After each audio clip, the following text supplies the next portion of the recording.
So yun mga pangarap, magluluto tayo ngayon ng spaghetti ngayong New Year.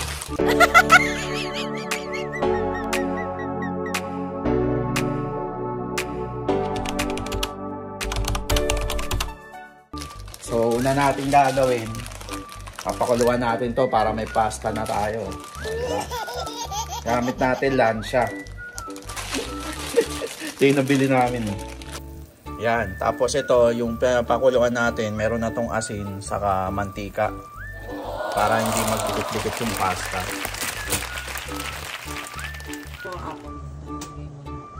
Yan. Oh, yan.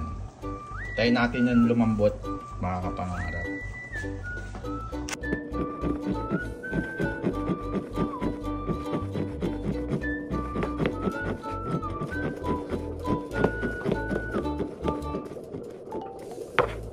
So ang mga ingredients natin ngayon mga pangarap.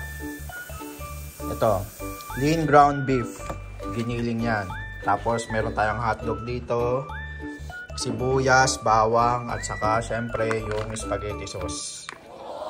Filipino style. Yan. Yung matamis syempre. So ganyan mga pangarap. So magluluto na tayo. Papalambutin na lang natin to. Tingnan natin kung ano ng status na ito. Yan o. Yun. Diba? Medyo malambot na siya. Yan, malambot, diba? Ano yun? Nandiyan na. Huwag mo naman masyadong masyadong sunog, luto. Kasi masyadong sag. So, okay na yung ganun. Lagay na natin siya dito sa strainer.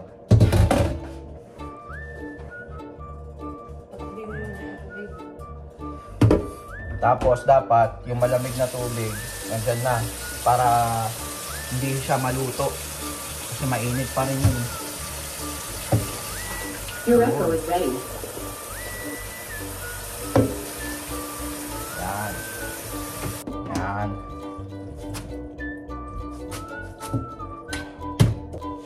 Yun mga pangarap, tapos magigisa na tayo. Lagyan tayong mantika rito. Yan. Kaya lang natin uminit ng konti. Spread nyo lang yan.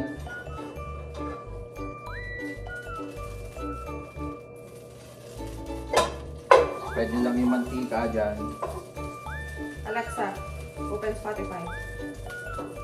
Pag medyo mainit-init na yung mantika, igigisa na natin tong sibuyas at saka bawang. Lagyan na natin mga pangarap. So, bawang, tapos sibuyas. Yan. Kailangan makita niyo. Yan, tapos ganun-ganun ninyo lang yan, mga pangarap ko. Pag nakita nyo naging medyo brownish na yan, ngayon, yung ginigilig naman. Ba, yan, ganyan. So, babala natin yan, ginigilig. Tapos, uy, ba't may plastic? Ganyan ninyo lang yan. Ano ito? Tapos, spread nyo lang. Hanggang sa maluto yung kiniling.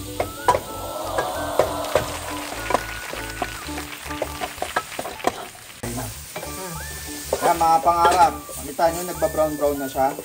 So dapat lagi nyo siyang haluin para magpantay-pantay siya. Pag nakita nyo ng medyo brown-brown na, medyo luto na, yan mga pangarap, nakita nyo, di ba? Talagang brown na siya. Ito yung hotdog na sinap natin kanina. Lalagay na natin siya dyan. Yan. So, ganun din. Halu-haluin din natin siya. Mild na halo lang para hindi madurog yung hotdog. Yun. Ang gamit natin ngayon, UFC Sweet Filipino style. So baka naman UFC. So ngayon lalagay na natin siya, di ba? Yun. Siyempre, Filipino style tayo, spaghetti pa. Meron tayo dito, dalawa. Tapos, ito isa.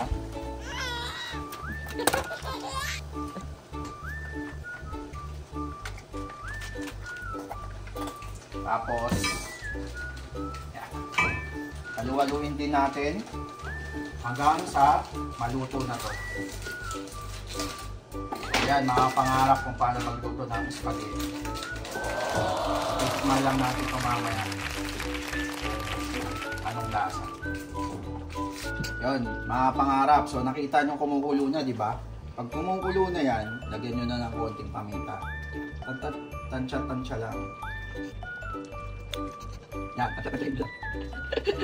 Yan, o yan. Kasaluhaluin nyo lang. Para hindi masunog sa ilalim. So, mga pangarap, optional, condensed milk. Mga 1/4 lang sa mga ganito karami. O, kami na. Yan. Halu-haluin nyo lang, tapos tansya-tansyain nyo na lang kung lalagyan nyo lang asin o kaya paminta.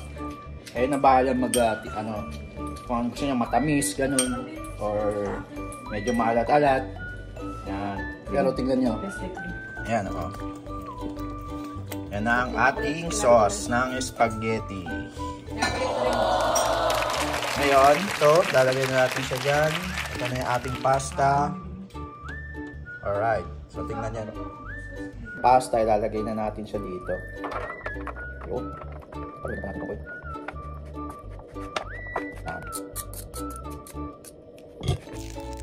So, ito na siya, mga pangarap.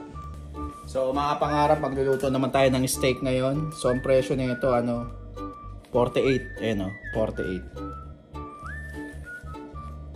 So, Canadian beef.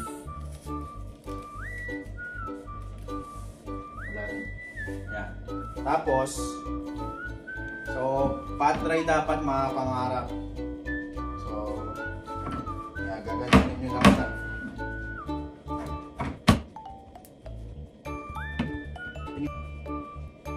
Yan, dapat pat dry siya. Pag nakita nyo nang medyo dry na siya, pwede na yan. Tapos, lalagyan natin siya ng, ang tawag dito ay laguil. Yan, laguil. Steak, spices. Tapos, ganyan natin siya. Ganyanin nyo lang siya. Kabilaan. At sa gilid.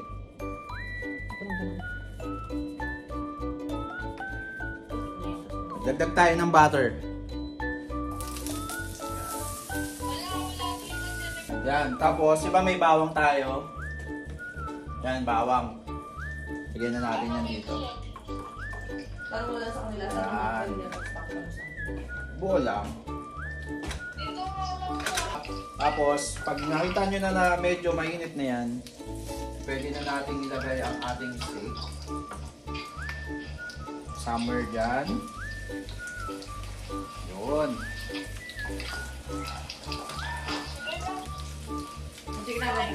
Tapos, dito.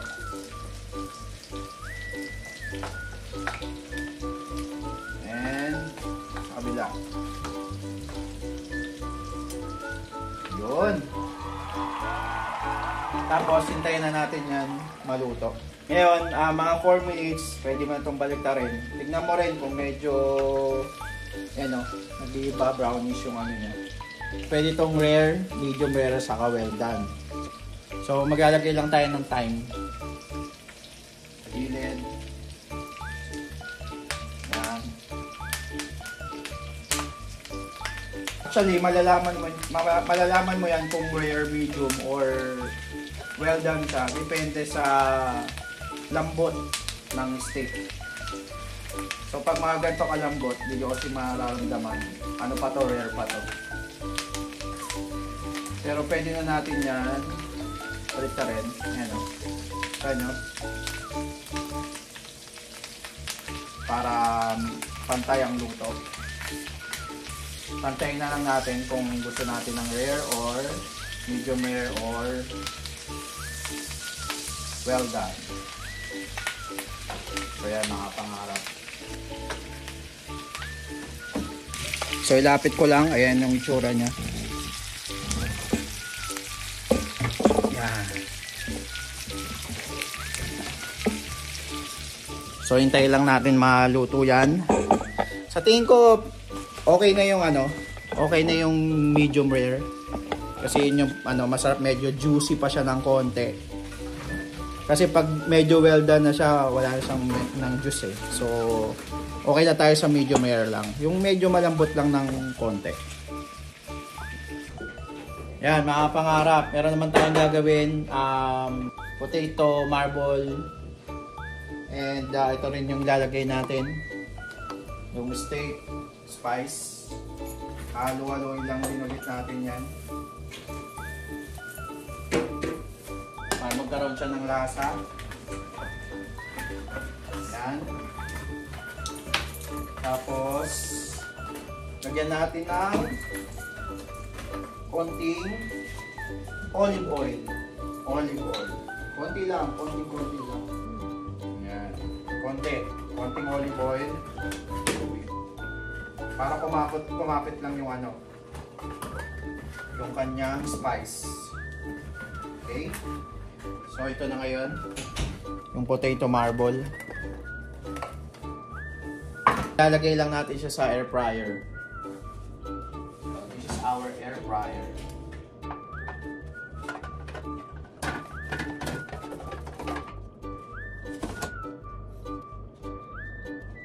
Mga 15 minutes mga pangarap, okay na yun. Ipakita ko sa inyo yung niluto nating steak. Ayan ang ating nilutong steak for today's video.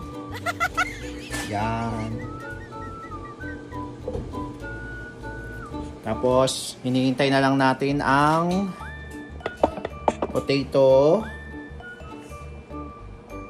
marble.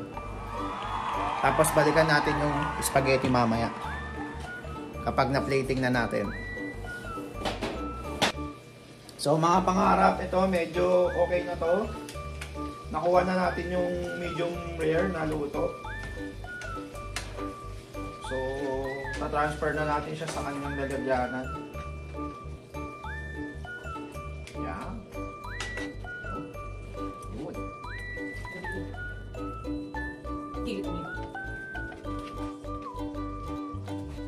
A little longer than a few minutes later.